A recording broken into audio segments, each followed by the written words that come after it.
Hello and welcome to the Worst Wrestling Podcast. I am so excited to talk about this new wrestler that is taking over social media, Hawk Tuah. Oopsie, the worst rapper alive. Oops. Yeah. Big Mac's back on the mic like oops. Back on the horse, still jumping through hoops. Missing link in pink, I don't lip sync.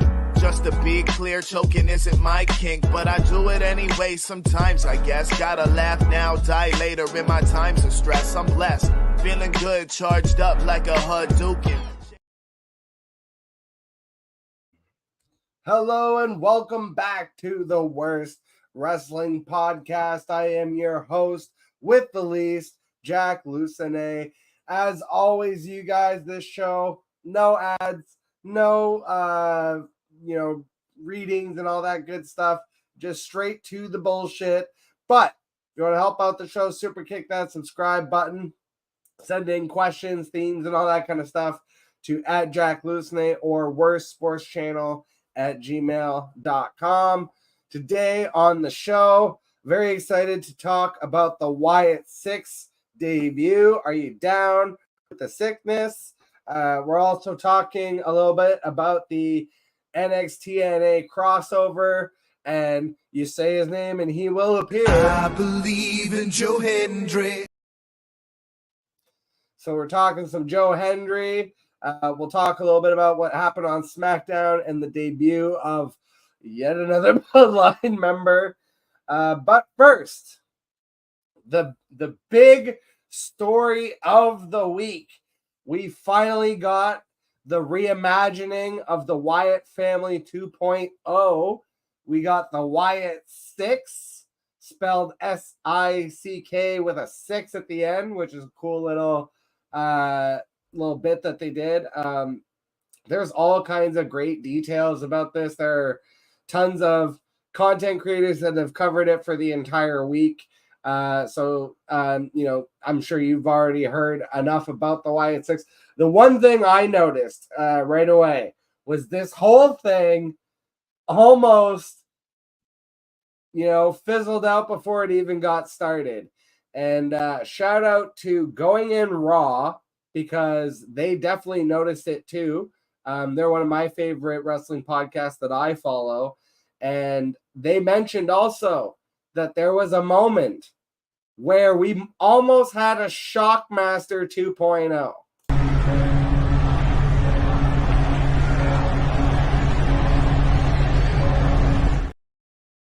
Right there. It's subtle, but Uncle Howdy, a.k.a. Bo Dallas, almost tripped. I don't know if it was like a production wire or just, so he couldn't see because of like the lighting and the setting and the costume and everything. But yeah, if he trips and biffs there, that's all anyone remembers from like this segment, right? But thankfully, did not happen.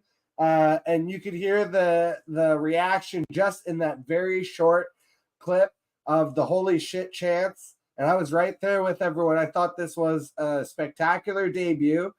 The only thing I'll say is they went a little far with like killing off certain characters in the back. Like Chad Gable straight up looked dead, and now they're already saying like, oh, Chad Gable's going to be cleared for next week. It's like he literally had like a bullet wound, and like, it looked, I guess, just he looked like he had blood coming from his temple. So like they literally like looked like they wrote this man off.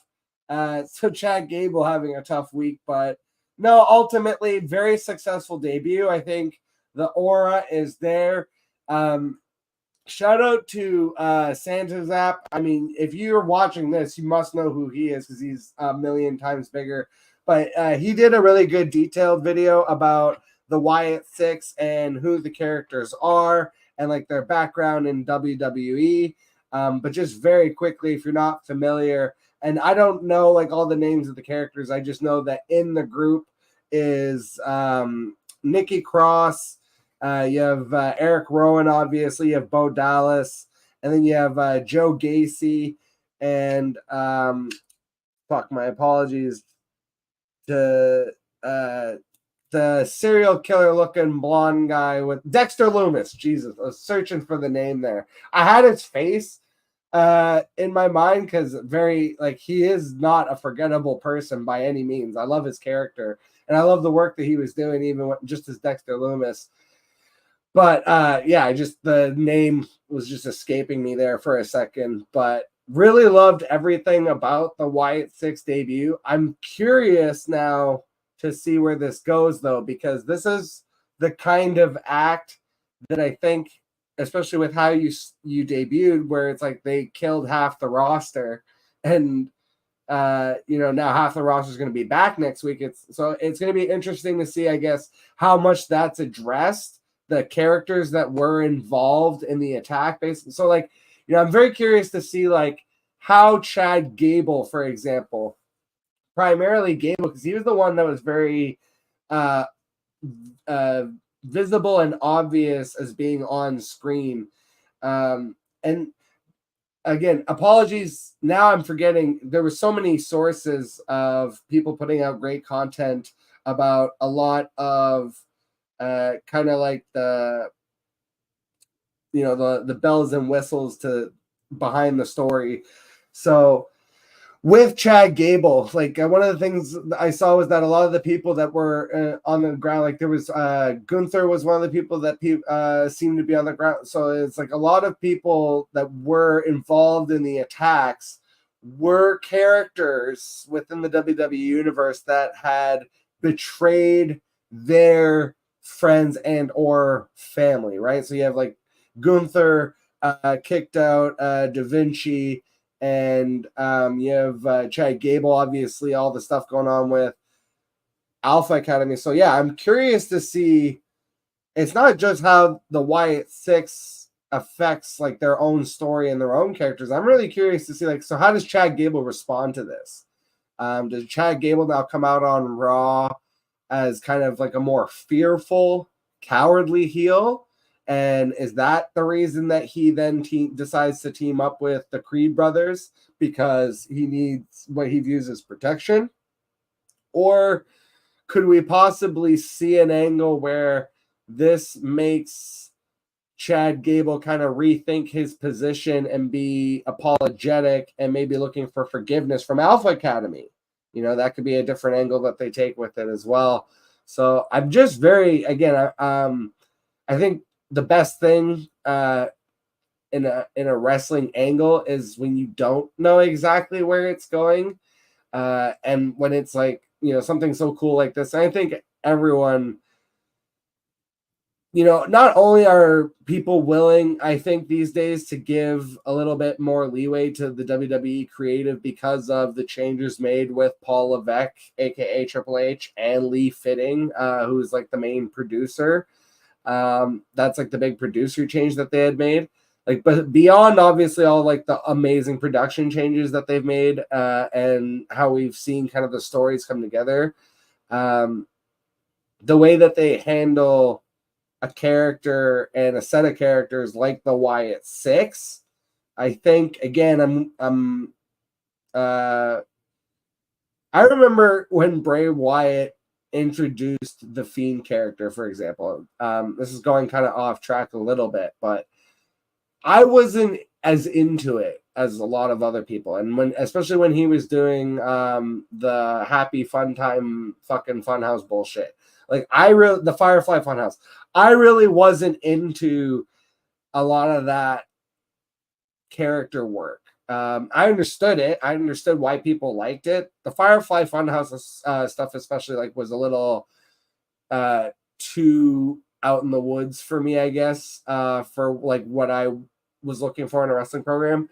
Like, I could appreciate it, but again, it wasn't really my cup of tea, just to say. But like, it grew on me, right?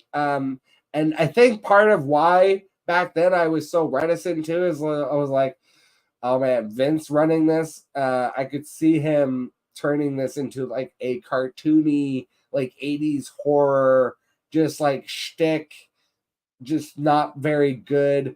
But like, again, nowadays, that's not the problem. And so when they come out with a set of characters like this, I think there's so much potential, and I think people see that potential, and I think a lot of that potential ultimately is going to be realized. But we can move on from the Wyatt Six. If you guys have any thing else to mention about the Wyatt Six, if you have any thoughts about their debut, feel free to drop it in the comments. I'd love to hear it. But otherwise, moving on to NXT and the continued better version of Forbidden Door, quite frankly. I think this WWE TNA crossover stuff is really it's a fucking killer for AEW, quite frankly, that they couldn't figure this out first. Because if AEW was doing a lot of the stuff right now that NXT was doing with the TNA crossover stuff, like the appeal, I think their numbers would be doing significantly better. I think, and I'm usually not the ratings guy. I'm going to tell you straight up, I don't give a fuck about the ratings, quite frankly. Like, I watch shows because I like them. Like, I'm not looking to see, what rating did this show I enjoy got. But when you have NXT and AEW competing directly and they're the same product, like, obviously, like, if one is doing things like having battle royales where you have Joe Hendry come out, I believe in Joe Hendry. And just, again, going back to even the match that they had with Jordynne Grace and Roxanne Perez, and just this whole continued run of TNA crossover, it's fucking brilliant, and it's helping both companies. I know there's this perception of, I think there's this perception of TNA could potentially lose stars to the WWE, and while that is certainly true, that would happen regardless. And I think with a partnership like this, it's like, okay, yeah, maybe at some point we lose Joe Hendry to the WWE, but then what do we get back from the WWE? Obviously, besides the fact that we're sending stars over and getting part of their platform and those eyeballs on our product and getting people talking about our product. Beyond even all of that, it's like, eventually you could see where WWE and certain characters, maybe where it's not working out with WWE on main roster or even in NXT, like, as opposed, again, just having a path, an easier path, I guess, of going to TNA, because you already have that connection and that working connection, and knowing that, like, you could literally leave WWE now without leaving WWE, if that makes sense, right? Like, if you know that, okay, well, maybe my initial run, and this is just, again, now I'm thinking about this from the perception of, like, I'm an independent contractor, I'm a wrestler, okay?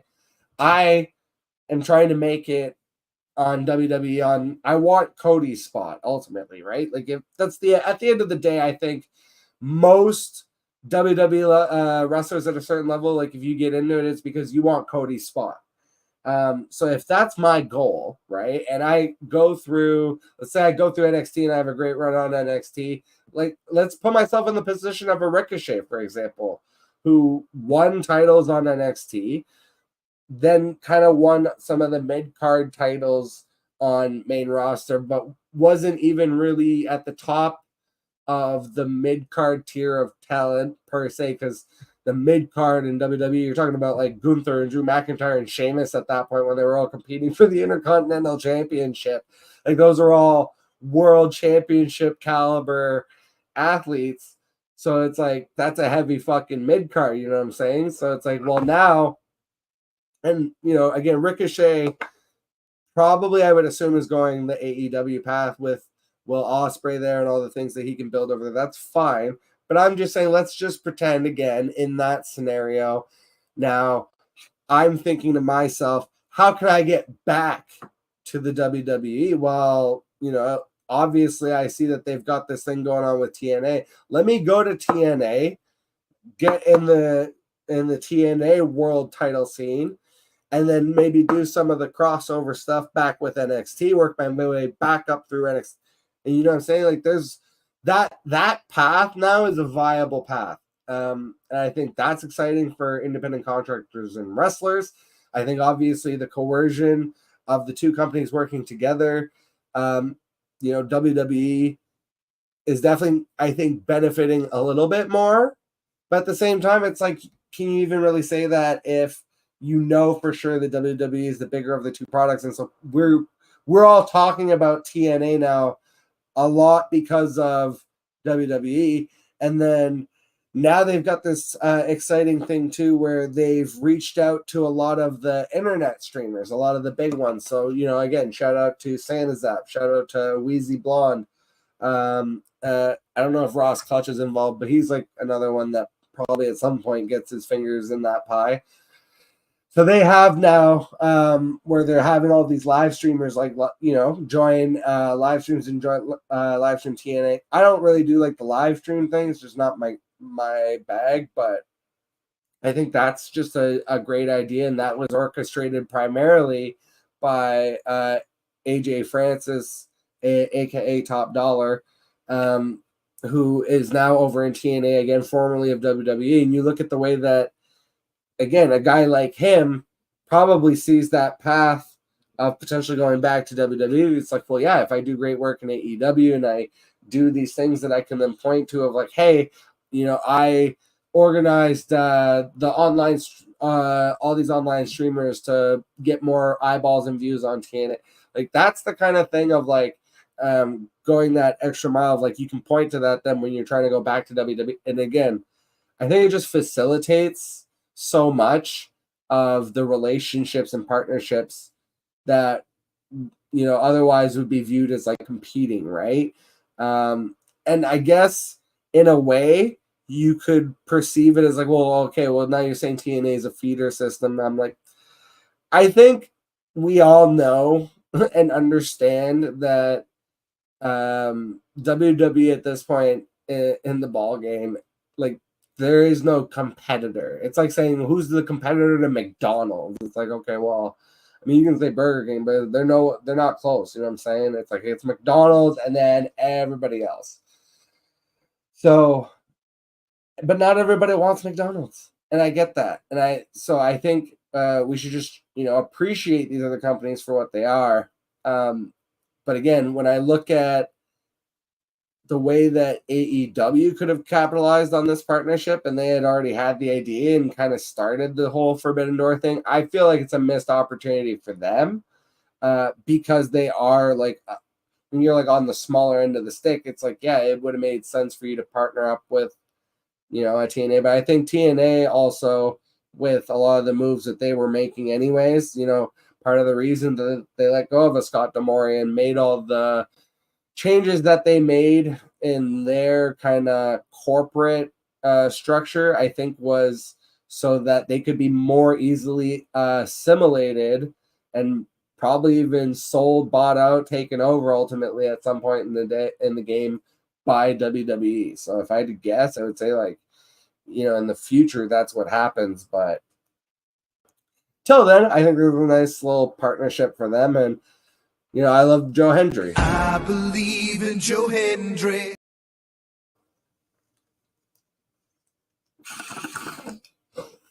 Oh, yeah. So now we'll get to SmackDown, which I literally just watched today, right before this, actually. So I'm fresh off of the episode. And we got a new Bloodline member. I believe we have found the real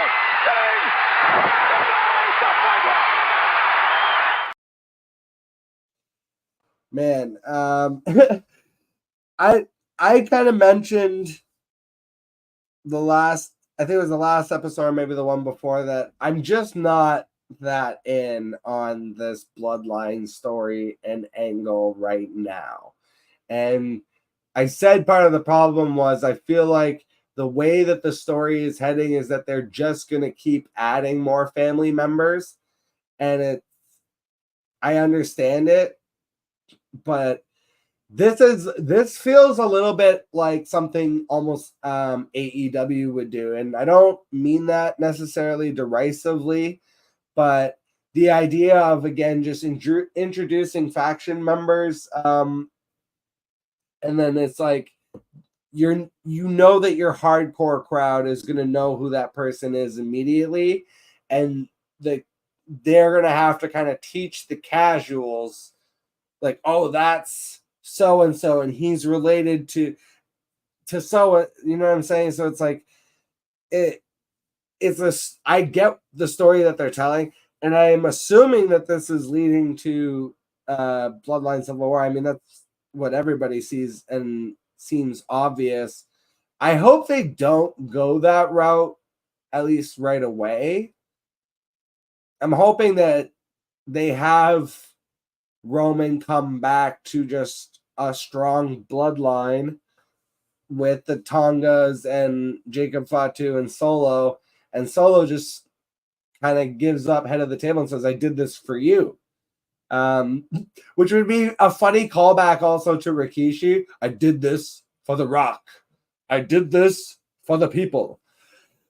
But no, I think that would create more tension and kind of create a scenario where we're having to kind of wait for that implosion to happen. Because if it just comes back and Roman comes back and says, this is my bloodline, and Solo just like they just immediately decimate him, like I feel like you're doing a disservice to the bloodline story, which ultimately has been told for like damn near 5 years now. So me personally, the way that I would do it is I would definitely have Roman come back, and the bloodline just again accepts and opens up and says, yes, of course you're head of the table, Roman. Of course, that's what we've been doing this whole time, is setting up, waiting for you, our tribal chief. And Solo very much being kind of the leader of that, but almost you almost have to have, it would be great if Solo could finally show some personality and almost do it where it was like that scene at the very end. I think it's Infinity War. Is it at the end of Infinity War, or is it Endgame? No, it's Endgame, isn't it? Endgame. At the end of Endgame, when Thor is going on the ship with oh my God, why am I forgetting the fucking name?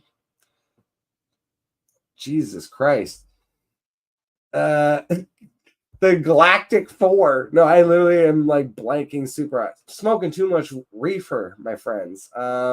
Jesus Christ. Marvel space movie. Guardians of the Galaxy. Jesus Christ. Oh my. The struggle is real, my friends. Guardians of the Galaxy. So there's Thor's going on the ship, and him and fucking Star-Lord are arguing over the screen, and he's like, oh, you're in charge. Of course. Like, that's what I want to see from Solo, kind of, more in the background, being like, yes, of course, my tribal chief. Of course. And then eventually, like, yeah, you have the turn and the Civil War. But I think the only interesting aspect, and I think when you start adding up the numbers, the reason you bring in a Jacob Fatu, and I would hope I know there's others that could eventually come in, but like for now, I think you have enough. If the idea is that this is all going to lead to November, right? Because that would be Survivor Series and War Games. And I think that would be cool. If you're going to do the Bloodline Civil War, have it be at War Games. So who are the teams? Well, obviously Solo, the Tongas, and Jacob Fatu are one team. So now you need 4. Roman, that's obvious. The Usos, everyone's pointing to that. Okay, yeah. But who's that 4th? Do you bring in? No. I think that's where you have The Rock. Roman, The Rock, and the Usos versus Wish version of Bloodline with Solo, Jacob Fatu, and the Tongas. And the way you do it is you have The Rock turn on Roman and the Usos during War Games and cost them the match, basically, because it's the only way that that team would lose to the freaking B version of the Bloodline. But that would be crazy, because then that sets up Roman versus The Rock at WrestleMania, and you don't even need the title. You just do it for head of the table. And, you know, fuck Solo.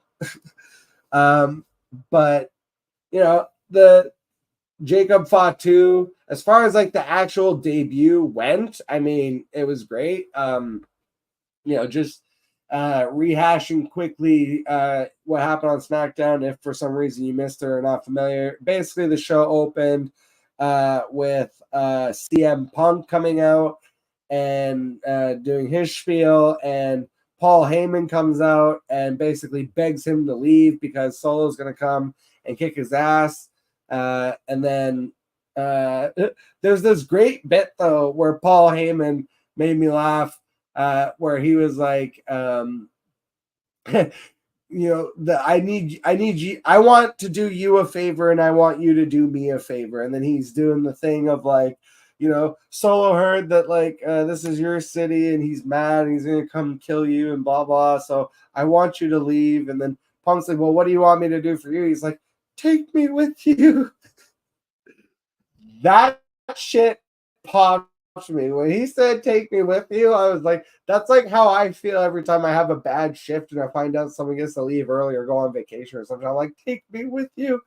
So that really made me laugh. But then Solo comes out with the Tonga boys, and they're about to go kill CM Punk, but then Cody shows up with the bats, sets up the 6-man well, it's not a 6-man. It's supposed to be, I said 6-man because it just ended up basically as a 6-man, but it was Cody versus Solo, and then RKKO came out to back up Cody, which is Randy Orton, Kevin Owens, and then you had Solo and the Tongas, and they're getting their ass kicked, and then Solo is trapped, and he like is backed into the corner, but then he smiles. All of a sudden, Jacob Fatu out of nowhere, and they just kill all the baby faces, and that's how we get the end of the show. So it's funny because I kind of complain so much about how rampant factions are in AEW. And now you kind of are starting to see a little bit of the same problem in WWE, but they manage it in a way where I don't feel it as much. And really, at the end of the day, like, yes, there's like fucking whatever the hell Rey Mysterio is still calling his group these days, fucking Los non-relevant, Los spending time in catering, Los you know, being awkwardly involved with the actual faction on Raw Judgment Day. But now you have Wyatt Sick6, so that's interesting how they're gonna coexist. It's also interesting to see if going back to the Wyatt Sick6, if the Wyatt Sick6 are going to be exclusive to a brand. That's one that I feel like, actually, just to wrap this show, that's going to be the last thing I talk about. Unless someone drops something in the comments, I'm out of here in about 2 to 5 minutes once I stop this little rant. But just kind of had this thought. The Wyatt Sick6 should not be beholden to a brand. And it's weird because that's going to make it weird because of whether or not they even care about going for titles. But I definitely feel like they should not be brand specific, because that's one of those things of, and this is, again, and I've mentioned this so many times, of when you build a universe, you have to operate within the parameters of that universe unless you have a reason not to, right? And the reason, and if you have that reason not to, then not going outside of the box actually makes less sense than doing the weird thing. So I know that sounds like, what the fuck is this guy talking about? Is this guy just high as shit again? No, what I'm saying here actually makes sense. It's one of those things that I say it's hard to understand, and when I say that, it's just bad wording because that sounds condescending. But what I mean by hard to understand is I'm basically asking you to accept two opposing truths at the same time. So what I'm talking about in regards to the Wyatt Six and the story that they're telling is like the WWE universe exists. When I say that, I mean we've all been watching professional wrestling for however many years. There are rules within professional wrestling, right? And so like one of those rules you would argue is that there's for WWE, like there's two brands and you are specific to your brand, right? Well, you know, and that's where sometimes and again back in the attitude era, it's not like we really gave a shit. We were kids too. So I think there is definitely some cognitive dissonance, and there's definitely people like me that overthink this kind of thing. But just using The Undertaker as an example, right? Why would a supernatural being like The Undertaker only stay on SmackDown? Like, why wouldn't he just go float around on Raw and kick the shit out of people there too, right? And so kind of the same thing of like, you know, back when it was The Fiend, it's like, why would The Fiend, you know, be beholden to a WWE draft? Like, that seems so silly to me that like you have this supernatural character, but at the end of the day, you're going to treat him like a regular guy because you're like, well, we're going to draft The Fiend as our number one draft pick for WWE Raw. Like, it doesn't make any fucking sense, right? And so there's very few select characters that would like be above those rules, you know what I'm saying? And it's like when you present me a supernatural character like the Wyatt Six, where it's like I just watched them kill half the roster in fucking fog, like for them to just be beholden specifically to, oh, well, we can only show up on Monday Night Raw. It's like, no, they should be able to show up. They should be able to show up in NXT, SmackDown, have them show up on fucking TNA. That's why I actually really liked the bit that they did. Shout out to Pat McAfee and the Pat McAfee show. If you guys aren't familiar and didn't see it online, they had the Pat McAfee show the last couple days has ended where it's like it almost the first one was like it felt like the Wyatt Six just like shut the lights down. They did the same sound effect of like when they do that in the arena. So it was like a cool call out to the Wyatt Six, and I think they did another thing the next day of like it was like a glitch or they showed some.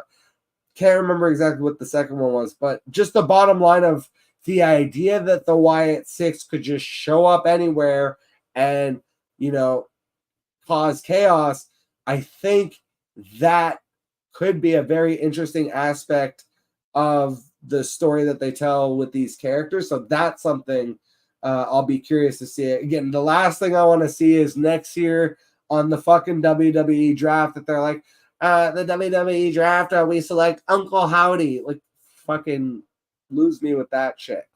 That's where I'm like, the logical storytelling is no longer logical. Now it's illogical because you've created this supernatural character that can go beyond the limits that you have set for your other characters. And that's what makes that character supernatural in the first place. So that to then treat that character like just any other fucking character, you're doing a disservice to that character. So that's, you know, again, that's just like some writer bullshit, but it's just world building and character building of like, you can do things where you break a universe, but you do it in a way of like, again, it's like, you know, I wouldn't have fucking, who's a good example? Oh, Braun Breaker. There you go. Braun, even though, and Braun Breaker is actually a perfect example because they have him break the rules, but he's not going to do it where he's going to fucking ghost up and appear on SmackDown. Like, him just wrecking shit on Raw and staying on Raw and being on Raw, that makes sense within the confines of Braun Breaker's character. He is just a fucking badass dude.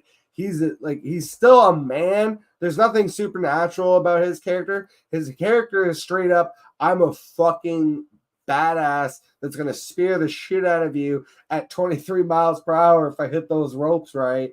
Like, that is not the same thing. So it's like when you have a Braun Breaker, that's a guy where I'm like, oh yeah, of course. You know, he's not just going to, I mean, he could show up on SmackDown to like fuck shit up, but it's like, it makes sense within his character to just, you know, chill. Having the 6 ruin someone's Money in the Bank chance or Royal Rumble win would be cool to see. Yeah, that would be, I think the Royal Rumble would be very interesting to fuck with. Just how, first of all, of like, how would you even involve the characters in the Royal Rumble? You know what would be interesting actually is if when you did the Royal Rumble, instead of having like the timer, like everyone's so used to like the doing the 3, 2, what, have the 10-second timer show up and have it be like 10, not, let's go down, lights come back up, and boom, there's a Wyatt member in the ring, right? And you just do that 4 times for the men's. You probably don't need to do that for Nikki Cross. She can, so that's actually what I would do is, so then for the women's, because I just have Nikki Cross, as opposed to having her come out in the middle and having to do all some fucky shit like that, I would just have her come out first. Because then you do the long entrance with Nikki Cross, have her go first, last a long time, because like she's, you know, supernatural, indestructible. You never do like the first half of the Rumble, and then with the men's Rumble, I would do the thing where, like I said, the Uncle Howdy I save for last. I would just have him come in last, and basically, even to the point of if you could do it where you could get the crowd to forget that there's a 30 almost, and you have like the last like 4 or 5 guys in the ring, and they're about to square off, and then like the time. People are like, see the time and they're like, oh yeah, there's number 30, and then just Uncle Howdy, and he just decimates everyone and wins the Rumble. So that's one way you could do it. There's so many ways you can work with these characters, because again, these are the type of characters where it's like you build up this universe and then you have a character that kind of breaks the rules of that universe. And what's interesting is how do the other characters interact and manage that, right? So it's like, how can you, as a opposing wrestler, how does Chad Gable now overcome Uncle Howdy if that was the feud, just as an example sake of argument? Anyways, gonna stop being long-winded fart bag here. We're just going to go ahead and end the show a little bit early. I'm kind of hungry. I appreciate every single solitary one of you for coming out and watching. You know, I'm excited to see what they do with the Wyatt 6. I'm very excited to see what they do with the NXT and crossovers in the future. Little less excited about the Bloodline stuff, but eventually we're going to get Roman back. And like I said, I think it's going to end up being Roman, Rock, and the Usos versus this current iteration of the Bloodline. That'll be cool. I mean, I can't deny it. That'll be fucking awesome. But it does feel like we're spinning our wheels a little bit until then. But, yeah, I mean, you know, until the next time, Hawk Tua, and I'll catch all of you guys on the flip side. My positive contact results in affirmative impact. Never polarized on raps. I'm never primitive, but cannibalistic, vicious. Characteristics, hereditary potency, episodic genes, yo. Empathy, HMCs at extraordinary speed. 7 years light, slipping in razor blades and grease in your bare feet. I see your fucking colleagues misprise you very much to your dismay. So today, I can say you won't be running away. Hold your tail between your legs. Never to advocate when you feel with full stakes. I'll take a hacksaw to you cockeyed, mumble rap, slack jaws. Leave you shredded on the side like some coleslaw. Then double time with that clothesline from hell like Bradshaw. I'm toxic like septic shock. A dying breed like anorak.